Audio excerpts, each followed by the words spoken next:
모두 주말 잘 쉬셨습니까? 제가 그동안에 그 줄푸세 운동을 쭉 벌려온 거 알고 계시죠? 오늘 말씀드릴 것은 줄푸세 운동 중에서 그 가운데 그 풀자에 해당하는 풀자 여기에 대해서 말씀을 드리고자 합니다. 제가 이 자리에서 얼마 전에 우리나라 경제 성장률을 매년 5+2%씩 이렇게 달성할 수 있다 하는 말씀을 드렸는데, 거기에 5%는 우리나라가 갖고 있는 경제 잠재 성장률이고, +2 이거는 국가 지도자 몫이다. 국가 지도자가 어떻게 하느냐에 따라서 달성할 수도 있고 없을 수도 있다고 말씀을 드렸습니다. 거기서 그 핵심 내용 중에 하나가 그 규제를 푸는 일이었습니다. 그래서 이 규제, 지금 우리가 경제 성장, 일자리, 투자 이런 얘기를 많이 하고 있지만, 이것의 발목을 잡고 있는 것이 바로 온갖 그 규제들이기 때문에 이 규제 개혁을 어떻게 해야 되느냐에 대해서 오늘 말씀을 드리고자 합니다. 제가 가지고 있는 꿈은 한국의 그 새로운 시대, 새로운 질서를 만드는 것입니다. 그래서 사람이라든가 정보, 또 그 돈, 자본, 기술 이런 것들이 세계로부터 한국으로 몰려들어서 세계인들이 정말 투자하고 싶은 나라, 일하고 싶은 나라, 그리고 살고 싶은 이런 대한민국을 만들고 싶다는 것이 저의 꿈입니다. 최근에 한미 FTA 체결에 합의를 보았는데, 이 한미 FTA를 그 계기로 해서 이것을 우리나라의 도약의 기회로 반드시 만들려면 새로운 국가 전략이 꼭 필요하다고 생각합니다. 그 핵심은 뭐냐 하면 경제는 물론이고 그 교육, 과학기술, 또 외교 안보, 문화, 사회, 정치 이런 모든 부분에 있어서 제도와 규범을 글로벌 스탠다드에 맞춰서 세계와 경쟁할 수 있는 그런 시스템을 만드는 것이 바로 핵심입니다. 저는 앞으로 새 정권, 새 정부가 해야 될 가장 핵심, 우리나라를 선진국으로 만들기 위해서 해야 될 이 핵심 과제가 바로 이것이라고 생각을 합니다. 그러기 위해서 각종 그 쓸데없는 규제부터 우리가 풀어야 되는데, 한국은 여전히 규제 왕국이라고 할 수가 있습니다. 국제경영개발원의 보고에 따르면 한국이 규제 분야에서 국제 경쟁력이 60여 개 국가 중에서 45위라고 그럽니다. 또 세계은행 조사 발표에 따르면 한국의 창업 관련 규제는 그 경쟁력이 155개 국가 중에서 97위로, 이것도 역시 하위권에 속해 있습니다. 지금 21세기 지식 기반 사회에서 또 세계와 경쟁해야 되는 시대에 자율과 창의는 정말 국가 경쟁력의 핵심 그 환경인데, 규제야말로 이런 것을 억압한다. 또 규제는 시장 경제의 작동을 방해하고, 또 공교육의 경쟁력도 저해합니다. 교육도 우리가 국제 경쟁력을 가져야 되는데, 그 공교육의 정상화, 교육의 국제 경쟁력을 방해하고 있는 것이 바로 이 규제다, 이렇게 생각합니다. 또 규제에 따라서 국가가 갖고 있는 독점권, 재량권 이런 것이 바로 부패의 온상이 되기 마련입니다. 그래서 이 새로운 시대를 열기 위해서는 정부부터 미래형 정부가 돼야 된다, 이렇게 저는 주장을 하고 있습니다. 그래서 제가 계속 추구해왔던 작은 정부, 큰 시장, 이것을 만들기 위한 핵심 과제가 바로 규제 개혁입니다. 큰 정부가 의미하는 것은 방만한 재정, 규제, 부패를 의미하지만, 작은 정부가 제가 추구하는 작은 정부는 바로 규제 개혁과 감세, 깨끗한 정부를 의미한다고 할 수 있습니다. 또 규제 개혁이야말로 국민의 세금을 더 들이지 않고 국민의 희생을 강요하지 않으면서 경제를 살리는 정책입니다. 근데 이 규제 개혁이 지금 새로운 그런 정책은 결코 아닙니다. 지난 20년 동안 4개의 정권에서 모두 이 규제 개혁을 약속했지만 정권마다 이것이 용두사미로 끝나고 말았습니다. 이 현 정부도 규제 개혁을 얘기를 했지만 오히려 500건의 규제가 더 늘었습니다. 문제는 국가 지도자의 신념과 의지, 여기에 따라서 이것이 또 성공할 수 있느냐 실패하느냐 이거라고 생각을 합니다. 규제 개혁에 대한 지도자의 확고한 철학과 리더십, 이거가 있으면 이 개혁은 가능한 것입니다. 저는 이 규제 개혁에 대해서 분명한 원칙 그리고 대안을 가지고 있습니다. 환경이라든가 안보라든가 안전이라든가 이렇게 꼭 필요한 이런 그 규제, 이런 것은 최소한의 규제로 우리가 필요하다고 생각합니다. 그리고 이런 최소한의 규제는 유지하되 이거에 대한 집행은 아주 철저하고 단호하게, 꼭 필요한 거는 하되 그 대신 집행은 철저하고 단호하게 하겠다는 생각입니다. 그리고 법과 원칙에 따라서 누구에게나 공평하고 엄정하게 적용을 할 것입니다. 그 대신에 불필요한 규제는 과감하게 획기적으로 풀어서 규제의 악순환 고리를 끊겠습니다. 저는 3가지 원칙을 가지고 규제 개혁을 추진하겠다고 말씀을 드립니다. 첫째는 규제 제로 지향의 원칙입니다. 모든 규제를 제로 베이스에서 재검토해서 존재의 이유가 없는 규제는 모두 풀겠습니다. 그러니까 이 규제를 왜 없애야 되냐 이런 차원에서 접근하는 것이 아니라 이 규제가 과연 있을 필요가 있느냐 이런 차원에서 접근을 하겠다는 것입니다.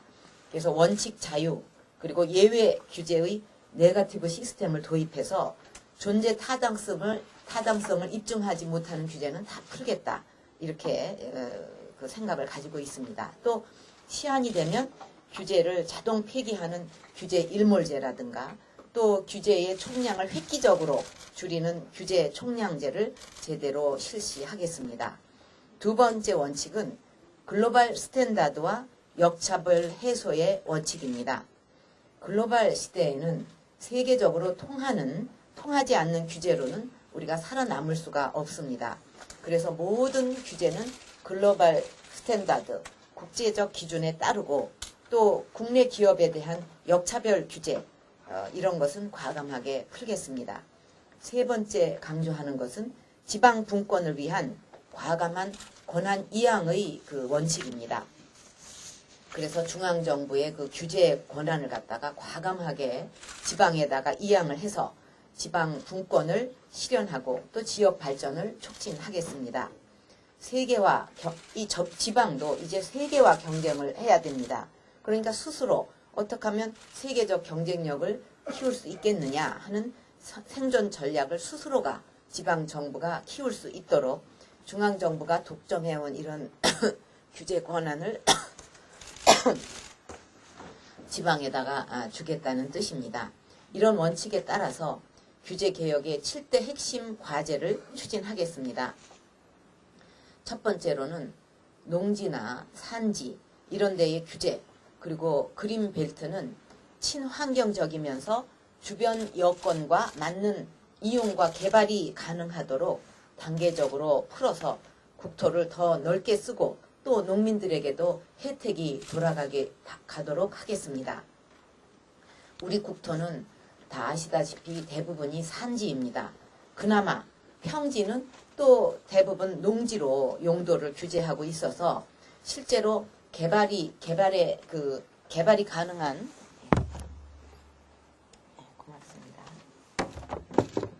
실제로 개발이 가능한 토지는 굉장히 부족합니다. 그래서 토지 용지의 비중이 도시 용지의 비중이 전 국토의 5.6%에 불과합니다. 그러니까 한 1인당 평균 한 36평 정도 이것밖에 되지 않습니다. 그래서 국토 이용에 대한 과감한 발상의 전환이 필요하다 이렇게 생각합니다. 헌법 제121조에 이런 규정이 있습니다. 경자 유전의 원칙. 그러니까 농사를 짓는 사람만 밭을 가질 수 있다. 이런 원칙은 21세기에 필요한 기업화라든가 또 농업이 이제 과학화돼야 되고 기업화돼야 되고 이런 차원에서 또 국토의 효율적인 이용이라는 목표를 달성하기 위해서 좀 유연하게 해석할 필요가 있다 이렇게 생각합니다. 저는 그 도시 용지를 2배로 늘리는 토지 규제 개혁을 추진하겠습니다. 토지 규제는 풀되 가능한 것과 가능하지 않은 것을 확실하게 구분을 해서 가능한 것에 대해서는 전향적인 정책을 통해서 그 도시 용지 이것을 늘리고 또 그럼으로 따라서 토지 가격을 안정시키고 국민의 편익을 높이고 또 기업 부담은 줄이도록 이렇게 할 생각입니다. 그래서 새로 늘어나는 도시 용적에 대해서는 그 환경과 자연 이것이 최대한 보존이 됨으로써 쾌적한 환경 조성이 되도록 힘쓸 생각입니다. 또 농지 규제 이것을 단계적으로 풀어서 이것도 산업 용도에 쓸 수 있도록 해야 됩니다. 국가가 농지를 개발해서 산업단지뿐 아니라 물류나 유통단지 또 테마파크 레저 스포츠 시설 이런 걸로 활용을 할 수 있어야 됩니다. 이렇게 된다면 지금 한미 FTA로 인해 가지고 많은 농민들이 걱정을 하고 계신데 우리 농민들에게 새로운 희망을 드릴 수가 있고 또 농촌에도 다양한 경제 활동이 가능해질 것입니다. 또 그린벨트도 효율적으로 이용할 수 있도록 규제를 합리적으로 조성할 생각입니다. 말하자면 규제는 풀지만 환경 친화적으로 또 주변 환경과 잘 어울리는 그런 이용이 가능하도록 할 생각입니다. 예컨대 유럽의 경우에 개발은 하면서도 그 주변 환경은 더 잘 가꾸도록 하는 이런 국토 개발 모델이 좋은 예가 될 수 있을 것입니다. 우리가 그린벨트 하면 거기에 아주 푸른 숲이 우거지고 퍼렇고 이런 아주 좋은 경치를 상상을 하는데 실제 그린벨트 지역을 가면 막 개발이 안 돼갖고 막 쓰레기도 한쪽에 쌓이고 너무나 보기가 흉하고 이런 것이 많습니다. 그렇다면 예를 들면 유럽과 같이 이쪽은 그 목초지로서 초지를 만들겠다 이렇게 한다면 그거는 그 허락을 해줌으로써 생산에도 도움이 되고 또 주변 환경도 더 아름답게 가꿀 수가 있고 친환경적이고 이렇게 개발을 할 수가 있다는 말씀입니다. 또 공공의 목적에 부합하고 꼭 필요한 곳부터 시범적으로 실시를 해서 단계적으로 확대해 나가겠습니다. 둘째로는 경제자유구역이라든가 R&D 특구 또 제가 주장하고 있는 그 교육 특구 베스트 특구 이런 것이 규제 개혁을 그 선도하도록 이렇게 하겠습니다. 그래서 이런 각종 특구를 규제 개혁의 전초기지로 적극 활용하겠다는 생각입니다. 그러니까 규제를 개혁할 때 그 사회 경제적 효과에 대해서 논란이 많은 그런 규제들이 있습니다. 이런 거에 대해서는 각종 특구에서 시범적으로 먼저 풀어서 실험을 해보고 별 문제가 없다고 생각이 되면 이제 전국적으로 과감하게 실시를 하겠다 이런 말씀입니다. 일본 경우에 규제 개혁 특구라는 게 있습니다. 2002년도에 도입을 해가지고 총 386개의 특구에서 188개의 규제 완화 실적을 거뒀습니다. 그래서 이 특구에서 성공할 경우에는 이 해당 규제를 전국적으로 그 확대하는 거 이것을 그 특구 설립의 목표로 삼고 있습니다. 셋째는 중앙정부의 규제 권한을 지방자치단체에 이양을 대폭 하겠다 이런 말씀을 드리겠습니다.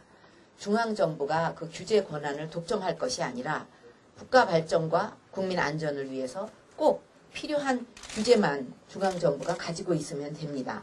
지금처럼 지자체가 지역개발 사업을 하려고 해도 중앙부처가 온갖 간섭을 해서 의욕을 꺾어서는 지역 발전을 이룰 수가 없는 것입니다.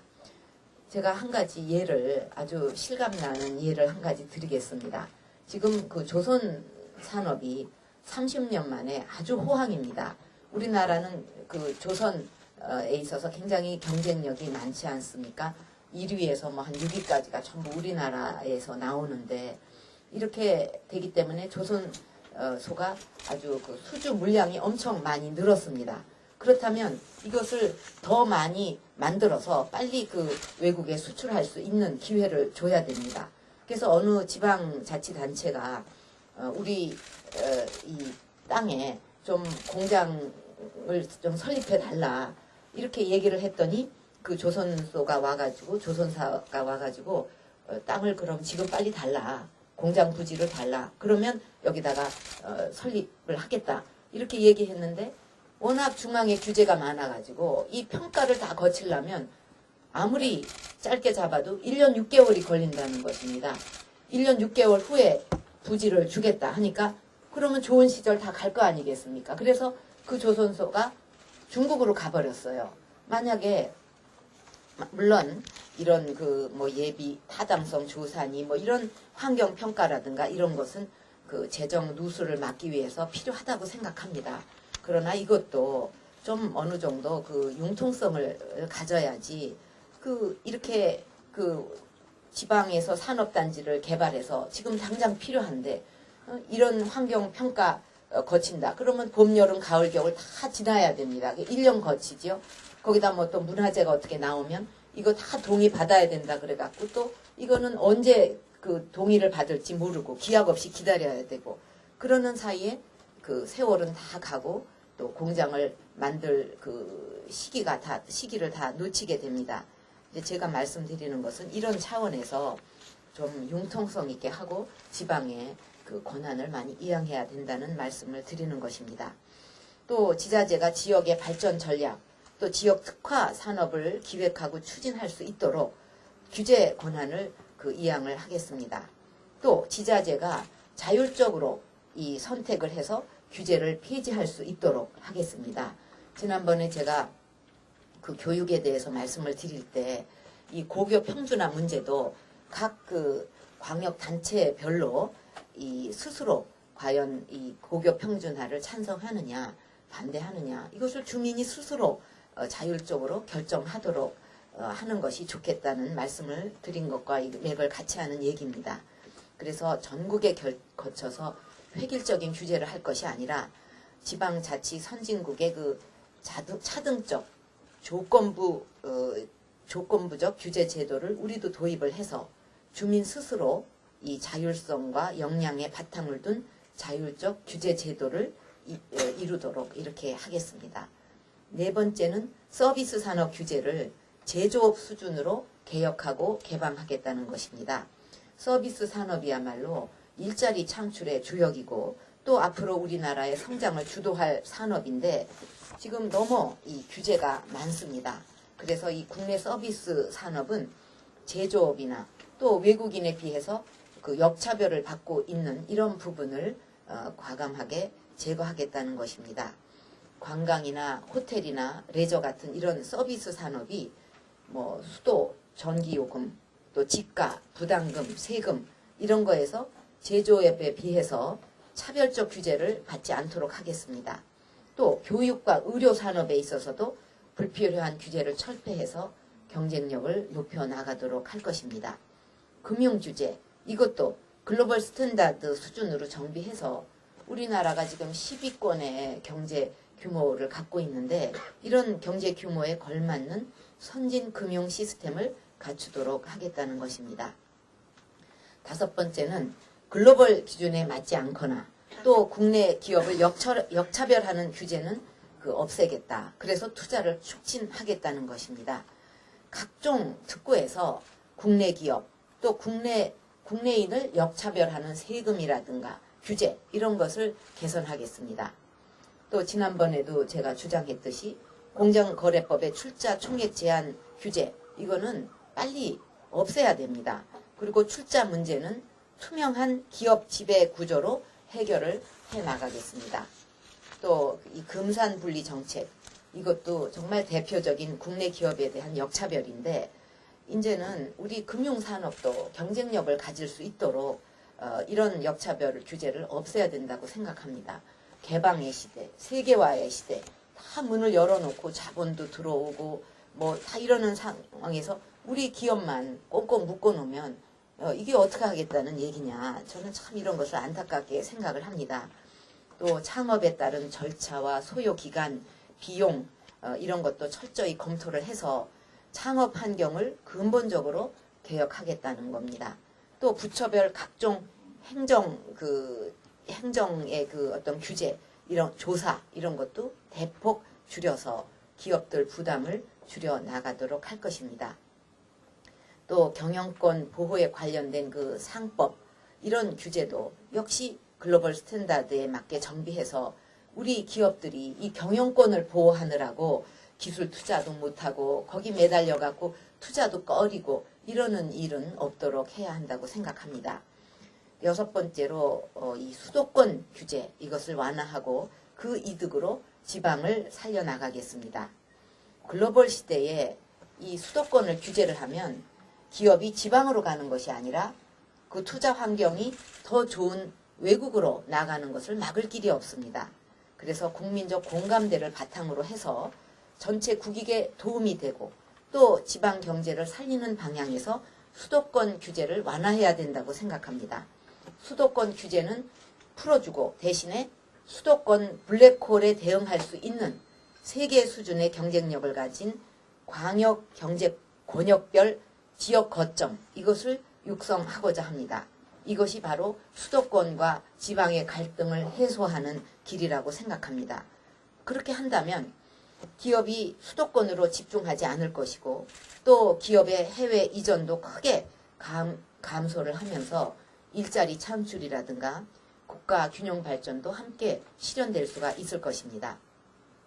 지방의 국제 경쟁력 확보가 바로 지역 경제 살리기에 핵심이 되어야 한다고 생각을 합니다.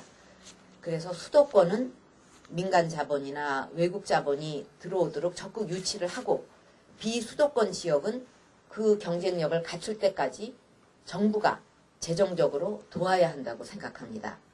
지자체에 권한을 주고 또 투자 유치를 위해서 과감한 인센티브도 제공하고 이렇게 해서 지방을 기업하기 좋은 곳으로 만드는 정책을 펴려고 합니다. 그리고 지역별 특화산업을 중심으로 해서 종합지원체계도 구축을 하겠습니다. 그래서 중앙정부에서 이거 해라 저거 해라가 아니라 그 지방자치단체에서 이런 특화산업을 하고 우리는 이렇게 발전을 시키겠다 하면 중앙정부는 그것을 후견하고 지원하는 이런 역할을 해야 한다고 생각합니다. 마지막으로 일곱 번째는 규제개혁기구를 대통령 직속의 상시기구로 설립하겠다는 것입니다. 규제개혁은 정부를 혁신하고 또 미래형 정부를 만드는 이 핵심 과제입니다.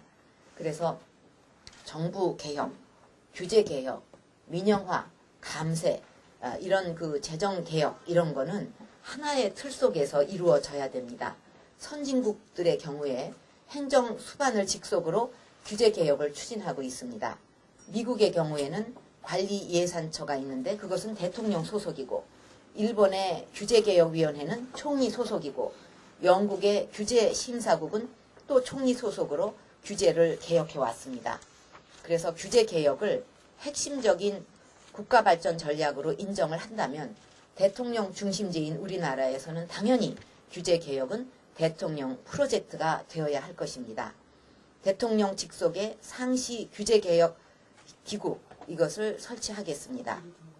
이 기구를 상시적으로 이렇게 운영을 해서 그 규제의 득과 실을 판단하고 또 개혁 작업을 총괄하는 책임 있는 전문가 조직으로 만들겠습니다.